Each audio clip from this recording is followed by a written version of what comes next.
సింహాచలం తూర్పు కనుమలలోని విశాఖపట్నానికి దగ్గరలో ఉన్న పర్వతం. ఆ కొండ మీద వెలిసిన దైవమే వరాహ లక్ష్మీ నరసింహస్వామి.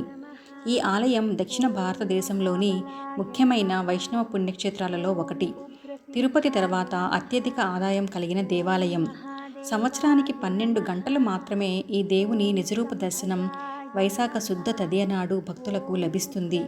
మిగిలిన సమయంలో ఈ విగ్రహం చందనంతో కప్పబడి ఉంటుంది. నిజరూప దర్శన సమయాన్ని చందనోత్సవం అని అంటారు. సింహాచలం స్వామి అంటే తెలుగువారికి, అందున ఉత్తరాంధ్ర వారికి చాలా నమ్మకం. ఆయనను తలుచుకుంటే చాలు తమ ఆపదలు తీరిపోతాయని వారి విశ్వాసం. అలా ఆపదలు తీర్చే దైవం కాబట్టే ఆయనను అప్పన్న అని పిలుచుకుంటారట. అప్పడు అంటే తండ్రి అన్న అర్థం కూడా కనిపిస్తుంది.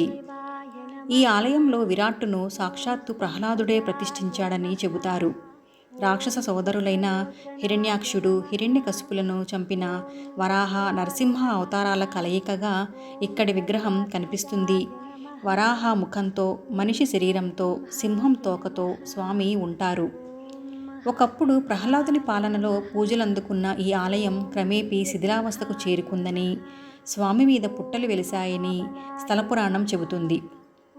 ఒకనాడు పురూరవుడు అనే రాజు ఈ ప్రాంతం గుండా వెళుతూ ఉండగా ఇక్కడ పుట్టల కింద స్వామివారు ఉన్నట్లు ఆయనకు స్వప్నంలో తెలిసిందట. దాంతో సహస్ర కలశాలతో పుట్టని తడిపి స్వామివారిని రూపం బయటపడేటట్లు చేశారట. ఈ సంఘటన అక్షయ తృతీయ రోజున సంభవించింది. ఉగ్రమూర్తి అయిన స్వామివారి రూపాన్ని భక్తులు తట్టుకోలేరు కనుక నిత్యం వారిని చందనంతో కప్పివేయమని పురూరవుడు ఆజ్ఞాపించారని చెబుతారు. అప్పటి నుండి ప్రతి అక్షయ తృతీయ సందర్భంగా పాత చందనాన్ని తొలగించి ఒక 12 గంటల పాటు స్వామివారి నిజరూప దర్శనానికి అవకాశం ఇస్తారు. ఆపై స్వామివారిని సహస్ర కలశాలతో అభిషేకించి తిరిగి చందనాన్ని లేపనం చేస్తారు.